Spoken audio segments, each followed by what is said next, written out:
What's up, everyone? Welcome back to Diary of a New Producer, week number 2.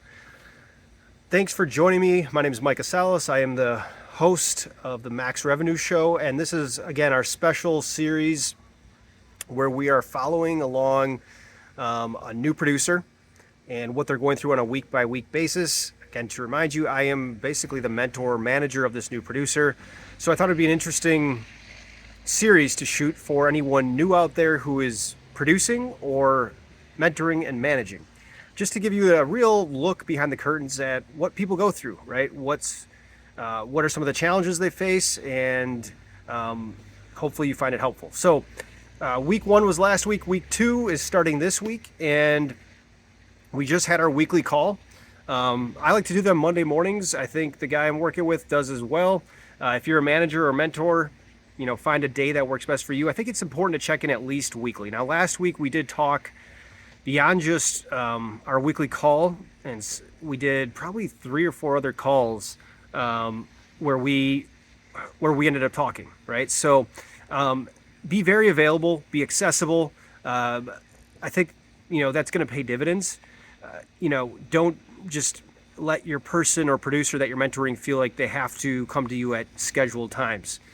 So last week, he's had a lot of internal meetings, but what his stats were, he made 82 phone calls, had 8 conversations, which is right on par with what I typically see for lower mid-market or mid-market calling, about 1 in 10 calls to get a live conversation. He set 2 meetings, which is awesome. I mean, that's probably better than average. Typically I think you're going to see, if you talk to 8 people, maybe 1 meeting. Just depends, right? So, and then he had 3 follow-up laters, and I told you this last week. I told him to keep track of his follow-up laters and create a master list, a running list of warm leads. So this is anytime you talk with someone and they express interest, have your producer, or if you're a producer listening, keep track of this on a separate list, so it gives you something to get excited about and to celebrate those small victories, and just it's always in front of your face. One key thing I wanted to share with you today is the power of starting off on the right foot and keeping track of data points. So this new producer had gotten some policies actually from a prospect. And one thing that I told him, I said, hey, as you're getting these policies in, create a master list of data points, right? So every time you get a policy in, keep a master list of the general liability rate per thousand, the vehicle rate per vehicle rate, and the work comp class code rate, or any other rate that you think would be helpful, and then put a brief description of the business. When you start doing this, as you get policies, what you start doing is you build your own internal database so you can use when you do your due diligence for benchmarking. This is extremely powerful. It's something I've done, especially if you're not at a big agency where you don't have a lot of data points and you can't just say, oh yeah, what other plumbers do we insure, and then just go look. If you don't have that, creating your own is really, really critical. So do it from the get-go. And if you have a team of other producers, have them all create this in a centralized place so you can start to pull this information and at least have some, again, data points to do your own benchmarking, which can be a really, really useful tool when you're doing due diligence and presenting it to prospects and to clients.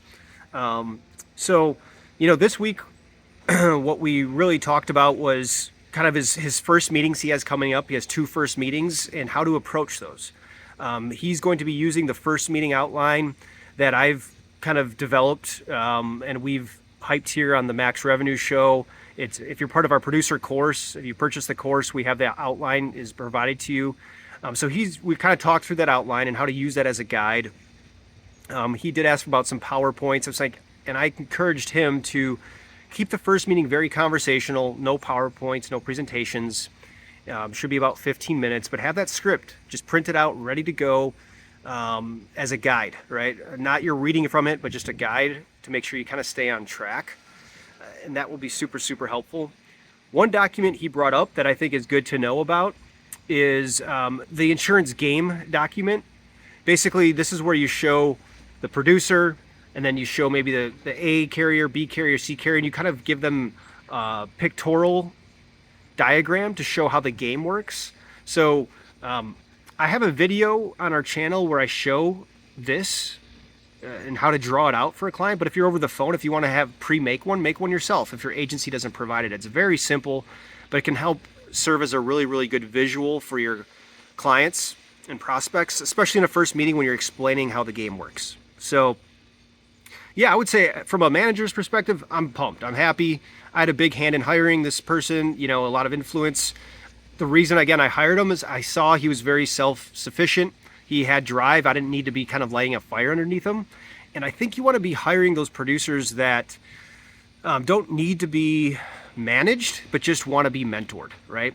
Now, it's important to manage people and to help keep them on track. But again, I feel like I'm more of a mentor than really an official manager.